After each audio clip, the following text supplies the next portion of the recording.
At the start of the movie, we are introduced to a shady-looking guy named Ciro, who is going through his neighborhood in Buenos Aires. Along the way, he spots a good-looking car and breaks into it. It is revealed that Ciro is a thug by profession, so he covertly removes the stereo and steals a pair of sunglasses present in the overhead compartment. Right then, he has a sudden urge to urinate. But instead of going out and doing it like a gentleman, he urinates all over the rear seat. He even farts several times to make sure the car's owner's day is ruined. But after Ciro finishes up and prepares to leave, the door doesn't open. Scared, he tries opening the other doors, but all of them are shut intact. Slowly but steadily, panic sets in as Ciro realizes that he is in big trouble. He desperately tries breaking the window glass, but all of them appear to be impenetrable. Ciro then dismantles a part of the door and tries to open it from the inside. However, in the process, he hurts his hand badly, causing it to bleed. When nothing works, Ciro pulls out his gun and shoots at the front window, but the bullet ricochets off and penetrates his thigh. This makes him scream in pain, and to avoid excessive loss of blood, he removes his shirt and wraps it around the wound. After a while, a lady suddenly arrives outside and begins applying lipstick looking at the window. Ciro tries to seek her assistance, but it appears that the woman is oblivious to Ciro's presence inside. He shouts at her, but she ignores him and walks away. Ciro then tries to contact his wife, but the phone's battery expires before the call can be completed. After several hours of failed attempts, a tired Ciro falls asleep. The most satisfying part of all of this is that he Dutch ovened himself. The next morning, Ciro awakens feeling incredibly parched and realizes he's out of water. In a state of desperation, he resorts to licking the fog off the window to quench his thirst. Fog doesn't have water, you dummy. As the day progresses, he takes out his backpack and removes the car stereo to listen to some music, hoping to distract himself from his dire situation. As one of his favorite songs begins playing on the radio, Ciro becomes completely engrossed in its rhythm and lyrics, momentarily forgetting his troubles. Ironically, his situation is described in the song, which mentions hazy windows, blood, and being trapped. So, right after the song ends, a motivated Ciro tries unlocking the door once more. Suddenly, a phone begins to ring in the car's stereo, and when Ciro picks it up, a man answers from the other end. He welcomes Ciro into the car and introduces himself as Dr. Enrique Ferrari. Enrique goes on to say that he owns the SUV and has been robbed 28 times in his life. Ciro is actually the 29th guy who has attempted to steal from him. Hearing this, an enraged Ciro desperately demands to be let free, but Enrique makes it clear that he's in no position to make demands. After this, he starts explaining his vehicle's features. He calls it 4x4 because it has a security alarm system linked to his phone that allows him to lock all of the 4 cars' doors. It is soundproof as well as bulletproof. Because of independent suspension, it can't be moved from the inside. Furthermore, all of the glass is polarized, even the front windshield. The gas tank, which can hold up to 120 liters of fuel, is the only thing that isn't indestructible. Enrique cautions Ciro that a full gas tank is a potential bomb, and that if he does something foolish, the car will blast with him inside. He then opens up to Ciro, revealing that he is a 60-year-old widower from Quilmes, and reminisces about his idyllic childhood in a middle-class family where doors were never locked. He laments that his current life is a far cry from his innocent past, and longs for those simpler times. To test Ciro's moral compass, Enrique asks him what he would do if he caught his own son stealing. But Ciro has had enough and threatens to report Enrique to the authorities. In a moment of madness, he even brazenly suggests that he could kill Enrique and his entire family if he were to be set free. Good strategy, good strategy. Unfortunately,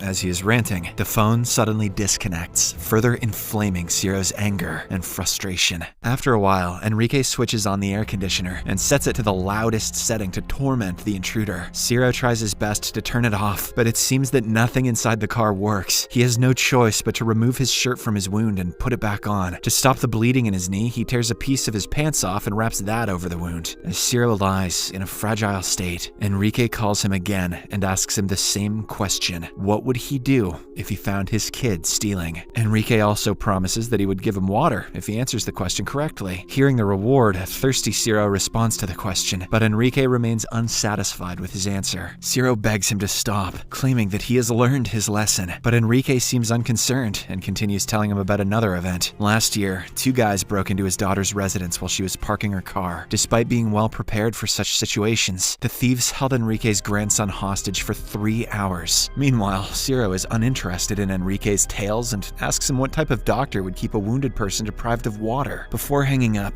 Enrique compliments him on his query and challenges him to guess what sort of a doctor he is. As Ciro ponders over his options, a police vehicle approaches and pulls up alongside the SUV he is in. Seeing this, Ciro is filled with optimism and tries his best to grab the officer's attention. However, the officer instead issues a ticket to the SUV and walks away.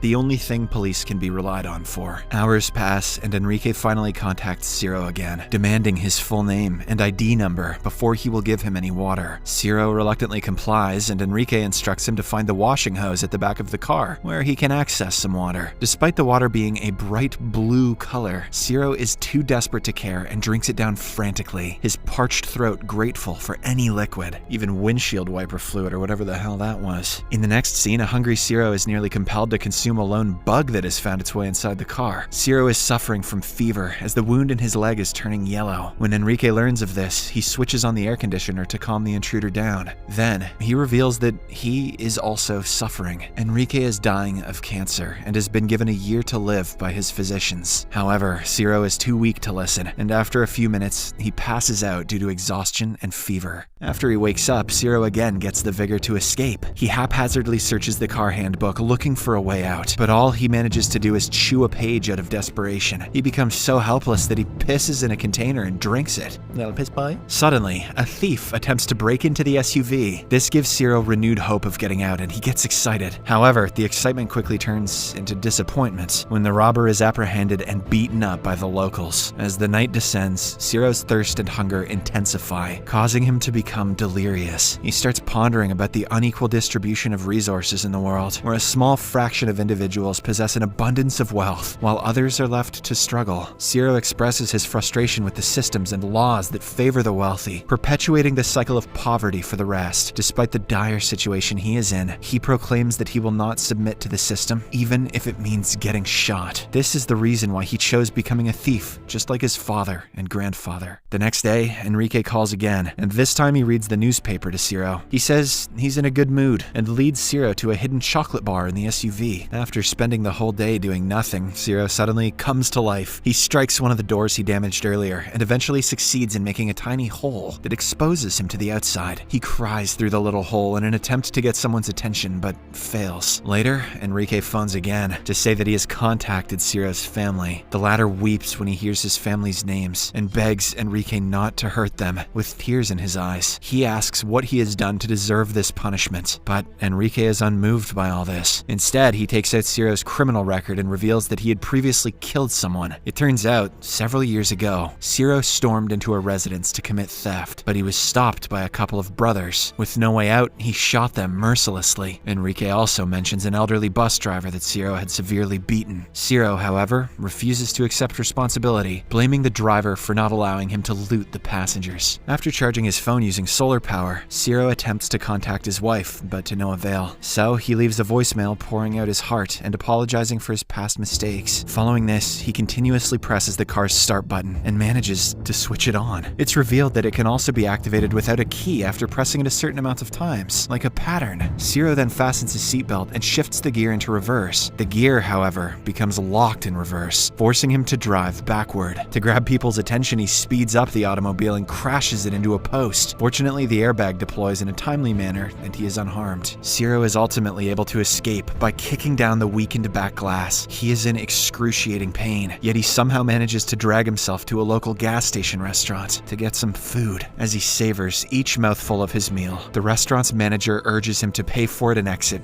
right away. Angered by the rude behavior, Ciro pulls out his gun and shoots the manager. The very next second, Ciro drifts back to reality, revealing that he was daydreaming. And that he is still trapped in the SUV. His phone rings again, and it's Enrique on the other end. In a desperate plea, Ciro threatens to commit the unthinkable, but Enrique remains unfazed by his words. He laughs maniacally and arrives in front of the car, finally revealing his face. Enrique then gets in the vehicle and starts tending to Ciro's injuries. The latter is so exhausted that he lacks the energy to free and ultimately falls asleep. But when he gets up, he musters up all his courage, picks up his gun, and shoots at Enrique. Ciro barely misses, but he does manage to leap out of the car, finally setting himself free after days of excruciating captivity as he drags himself on the floor, firing shots into the air. Enrique desperately tries to get him back. He is almost successful, but just then, a police officer notices the commotion and orders Enrique to put down his gun. When the cunning doctor refuses, an intense showdown begins.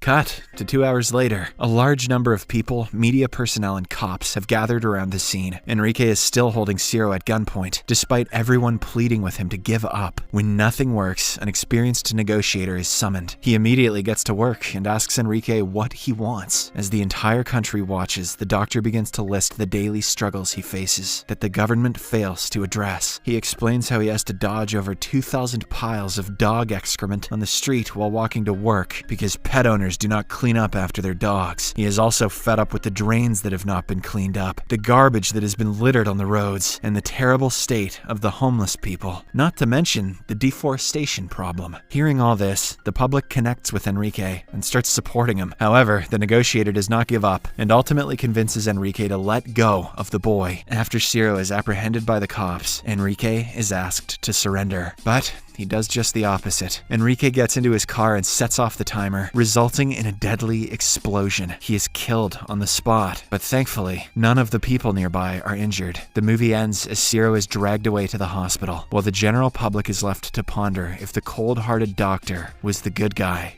after all. That fog not having water thing was a troll, by the way. I just wanted to see how many people would comment about it before finishing the video. Subscribe for more videos like this, turn on notifications, and leave a like to help the channel out. Thank you for watching.